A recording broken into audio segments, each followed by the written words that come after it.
temporary. Whereas, because we are eternal.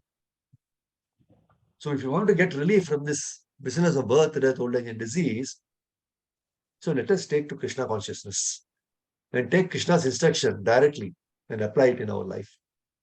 So your life will be successful. So this is the subject matter of this 9th chapter. But see, you do not know whether whatever you desire, that is the source of your suffering. You do not accept Krishna's instruction. Krishna says, do not desire anything more. Sarva dharmam parityaja mahamekam sharanam vraja. 18.66 Bhagavad Gita, he says. So he advised that if you desire, then you will suffer. So I will give you facility to fulfill your desire. So that you will get. But you say that is not good. You will suffer again. So to fulfill your some desires, if this desire is not fulfilled in this life, then you will have to accept another body. See, the moment you have some desires, your next body is already in the assembly line. So another body means you have to enter another mother's womb with so much of risk, so much of suffering. So long you will desire, you will have to accept mrityu samsara vartamani. One body. And to accept one body, living one body, that is very, very miserable condition. So that we do not understand, right? But we should understand. See, as the living entity is desiring, right? So Krishna is giving the facility. So Krishna is everywhere.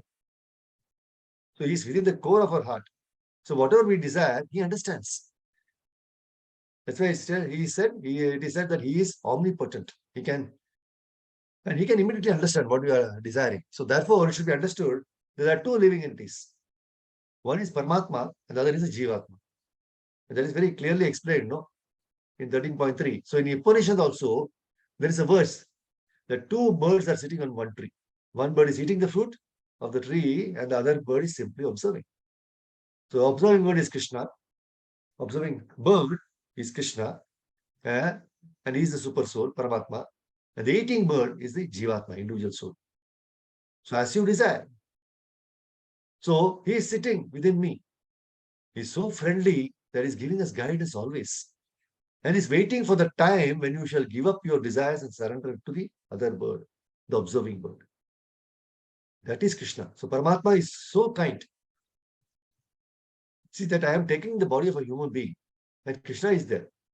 And I am taking the body of an animal and Krishna is there. So he's a nice friend, He's always there giving me advice. Why you are suffering this way, creating your own desires and suffering? Why you are doing this? Better you stop this. Surrender to me. Come back to me.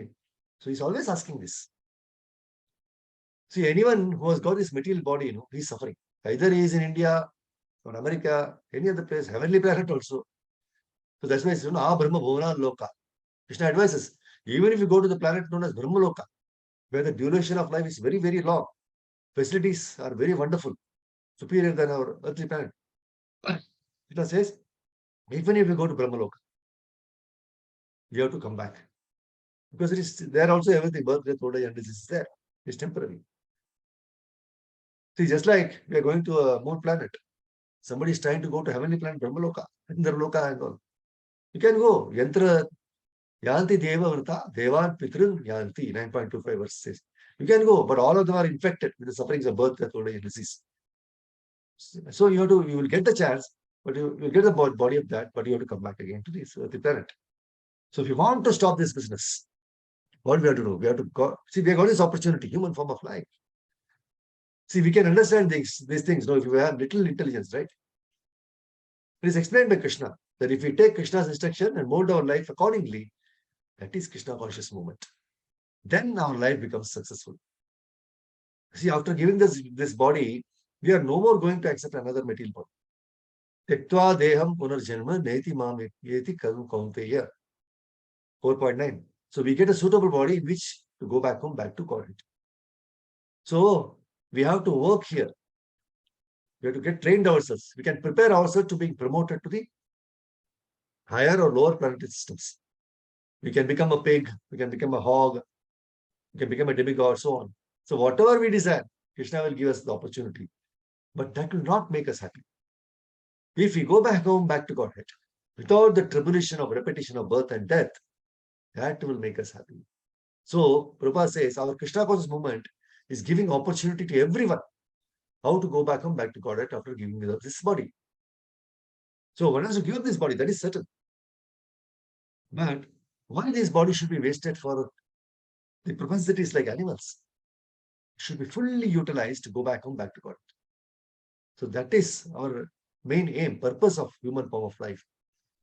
And it is all based on the Bhagavad Gita instructions as given by Prabhupada and Krishna instructions in Bhagavad Gita as it is. So it's not that we have manufactured. Prabhupada says in one of the lecture that Bhagavad Gita as it is. So this is not something which we have manufactured. It is authoritative.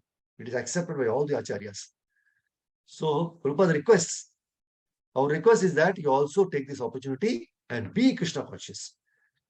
And the next life, you go back to Godhead and be eternally happy. Grantaraj Srimad Bhagavad Gita ki Jai, Srila Prabhupada. Thank you. Hare Krishna.